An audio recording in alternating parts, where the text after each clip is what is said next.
आपला रस्ता चुकलाय आणि आपण कुठनं आलतो, गाड्या कुठं लावल्या हे सापडलं नाही.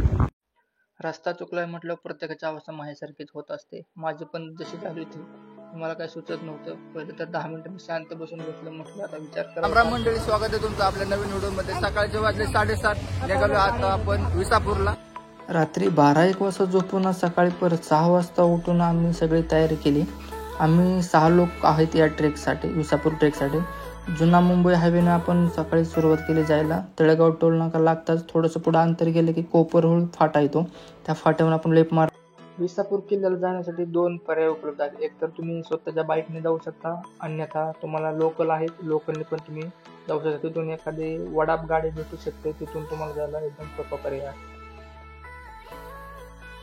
आपण लोहगड वाडीमधून जाणार आहे विसापूर किल्ल्याकडे. ही आहे लोहगड वाडी आणि इथूनच दगडाचा रस्ता लागतो. त्या दगडाच्या रस्त्याने आपण गडाकडे प्रवास करणार. हे तुम्ही बघू शकता, असं गडाच्या पायथ्याशी आम्ही पोहोचलो आता. आणि हे जे असं दृश्य दिसते ते एकदम असं भन्नाट वाटते. सध्या तरी आम्ही पायथ्याशी आलो, इथे थांबलो थोड्या वेळ 2 मिनटं. परत प्रवास सुरू केला. पुढचा प्रवास आता एकदम डेंजर लेवलचा. सकाळी आम्ही लवकरच आलो होतो, त्यामुळे गर्दी तर नव्हती बघायला भेटली अशी काय.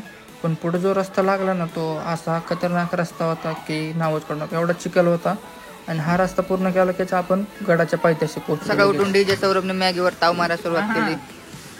सोबत अभिषेक सातारवाला, सगळे गँग सातारचे. ह्या भाऊने तर आले डायरेक्ट त्याचं तोंड घातलंय. कराडकर सातारचे गँग आहे. अरे कराड सातारा येतात. हा दुसऱ्याचा वडापाव खाऊन झाल्यावर सौरभनं चहावर ताव मारला.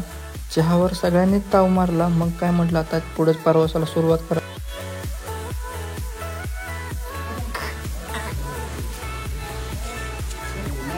एक के साथ 2 बुद्धू. ए नादिया, काय तर म्हणू नको. एक साथ 2 नाही 3.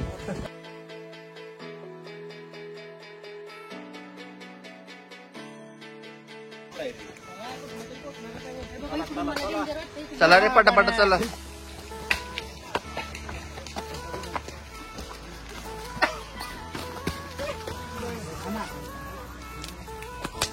रात्रभर गडावर पाऊस पडल्यामुळे सकाळी सकाळी एकदम निवाळ संत पाणी वाहते.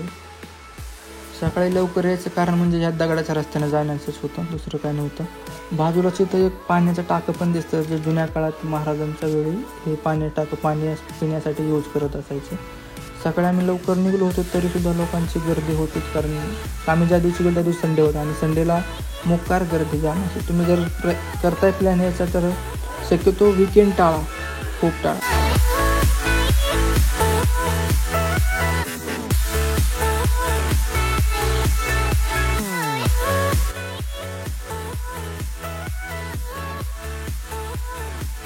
सोबत आपल्या मित्र आपले आहेत. हा 1 नंबर रस्ता आहे, बघू शकतो तुम्ही. प्रत्येकाचं वेगवेगळं काहीतरी चालू आहे. जास्त पावसाला इथं शक्य नाही येत आहे ना, पण आता सध्या पाऊस कमी आहे, त्याच्यामुळं आमची गँग आणि आम्ही सध्या तरी चढाई करण्याचा प्रयत्न करत आहोत. सौरभ डीजे मागं थांबलाय. चला डीजे सौरभ, तुम्हाला येत असेल तर तुम्ही पण येऊ शकता. चांगला रूट आहे ना, फक्त जास्त पाऊस नसला पाहिजे. जास्त पाऊस असल्यावर तुमचं सुद्धा इथं काही निघावं लागू शकत नाही. रस्ता एकदम दगडाचा आहे, नुसता पाणी वाहतंय. आमची गँग चालली आहे वरील. काही ज्यांचं झालंय ते खाली येत आहे गडावरून. जे सकाळी लवकर गेले असतील ते लवकर वापस येतात. आम्हाला निघायलाच लेट झालं तर आम्हाला यायला पण उशीरच होईल.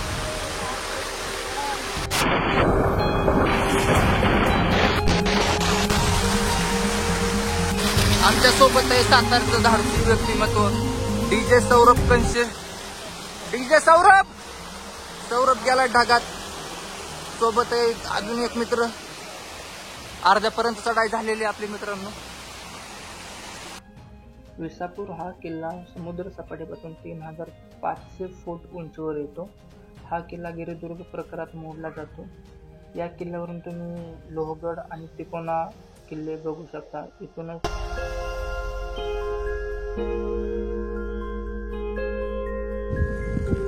धुकं एवढं मोठ्या प्रमाणात होतं इथं की आम्हाला काही दिसत नव्हतं. पाऊस पण कमी होता पण धुकं जास्त होतं.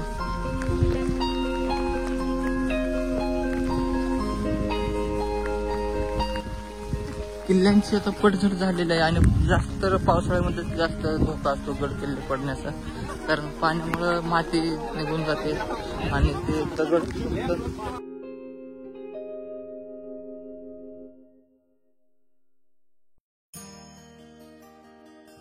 धुकं जाताच गडावरून असं एकदम डोळ्याचं पारणं फेडणारं दृश्य आपल्याला बघायला भेटतं.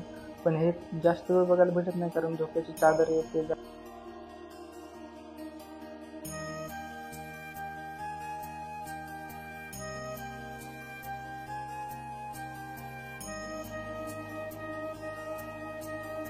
आता धोकं गेले पण पाऊस तर चालूच आहे, त्याच्यामुळे काही नीट दिसत नाही.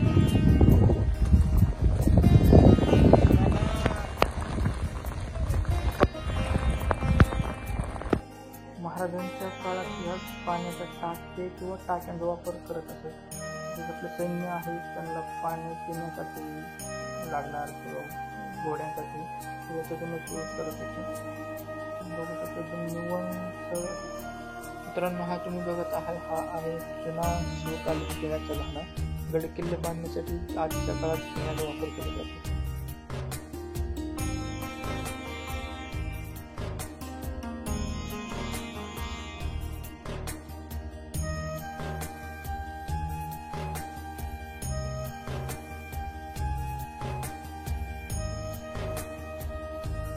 आमचा डीजे सौर पडला असता तरी तो दगड फुटले असते.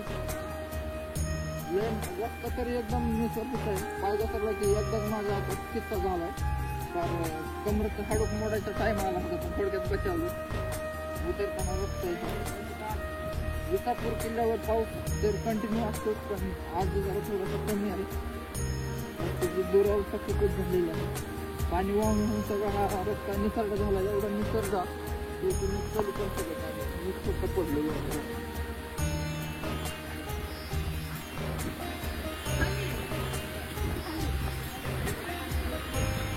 बदल्यासारखे दिसते. काकडी केळी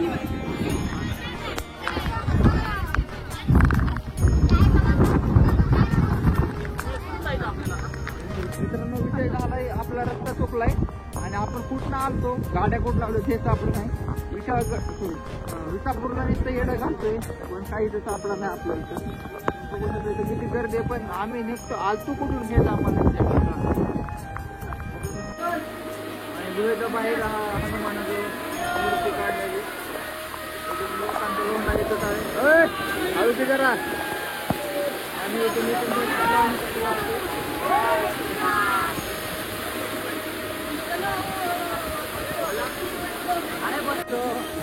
मूर्ती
रस्ता तर सापडला, पण तुम्ही शनिवार रविवार कधी येऊ नका कारण एवढी गर्दी आहे.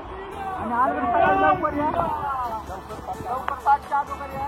आलं तरी एखाद्या सोबत ट्रेकवाला घेऊन या कारण तुम्ही हरवण्याची शक्यता दाट आहे. आम्ही हरवलो होतो. 1 तास रस्ता उडकून पण जीव चालला. शेवटी रस्ता सापडलाय आणि आता निघालो घराकडे. तर इतकी गर्दी झाली इथं पडायचं दाट शक्यता आहे. तुम्ही बघू शकता. खूप म्हणजे खूप रिस्की रस्ता आहे हा. तुम्ही आले तर लवकर या सकाळी.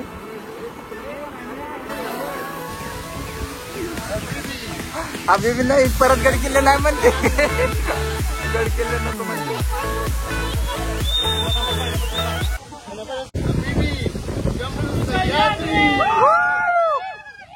तर मंडळी, असेच नवीन व्हिडिओ पाहण्यासाठी आमच्या चॅनलला सबस्क्राईब करा आणि कमेंट करून नक्की सांगा तुम्हाला कसा वाटला व्हिडिओ. भेटूया पुढच्या व्हिडिओपर्यंत. तोपर्यंत राम राम.